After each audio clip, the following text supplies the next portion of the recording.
নমস্কার। একটি স্বরচিত আলেখ্য খোলা চিঠি পাঠ করছি আমি ছন্দা চট্টোপাধ্যায়। নির্ঝর, নির্ঝর, তোমার স্বপ্নভঙ্গের কবিতা পড়েছি কবিগুরু রবীন্দ্রনাথ ঠাকুরের কবিতায়। কত সুখের সে স্বপ্নভঙ্গ! আমারও স্বপ্ন ছিল গায়িকা ও বাচিক শিল্পী হওয়ার। নিজের মুখেই বলছি, অহংকার করছি না গো নির্ঝর।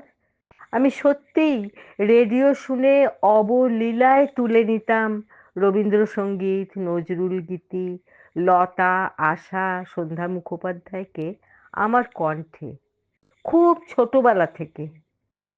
তবু তবু সে সুর শুনতে পায়নি মা, বাবা, পরিবার। শুধু স্কুল কলেজ পাশ করিয়েছে, বিয়ের সময় পণটা যাতে একটু কম দিতে হয়। জানো, জানো নির্ঝর, ছোট্টবেলা থেকেই বুঝে গিয়েছিলাম সাধারণ মধ্যবিত্ত পরিবারে মেয়ে সন্তান কতটা অবহেলিত। তবে ঈশ্বর আমার গলায় সুর দিলেন কেন? আমার কলমে কেন শক্তি দিলেন? কেন আমি ছোটবেলা থেকেই অক্ষর সন্তানের জন্ম দিতে সক্ষম ছিলাম? লিখতে পারতাম কবিতা, গল্প, রচনা, যখন যেমন যা মনে আসতো। যেদিন কলেজ ফেস্টিভ্যালে নির্ঝরের স্বপ্নভঙ্গ আবৃত্তি করে প্রাইজ পেলাম, জানো নির্ঝর, আমার মায়ের মুখ শুকিয়ে গিয়েছিল। জানি না, জানি না কেন, কি জন্যে মা ভয় পেয়েছিল। বাবাকে তাড়না দিয়ে পাত্র জোগাড় করলেন মা। আমি ভাবলাম বর মুগ্ধ হবে আমার গানে। পূর্ণ চাঁদের মায়াবী আলোয় ছাদে মাদুর পাতলাম। তিনি এসে বসলেন গ্লাস আর বোতল নিয়ে। কাকে গান শোনাবো আমি? বলো, কাকে গান শোনাবো আমি? কেটে গেল 3টে দশক। নিঃসন্তান আমাকে একা রেখে তিনি অন্য লোকে পাড়ি দিয়েছেন।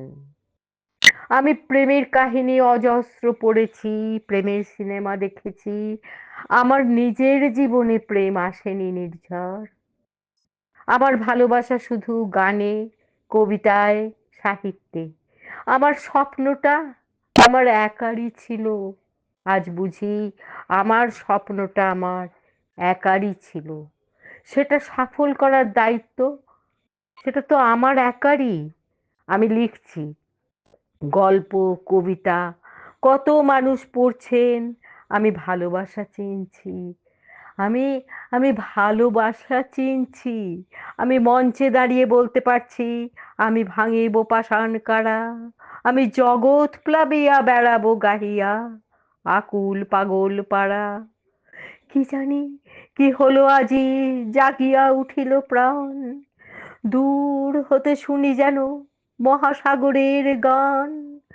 ডাকে যেন, ডাকে যেন, সিন্ধু মোরে ডাকে যেন, ওরে চারিদিকে মোর এ কি কারাগার ঘোর।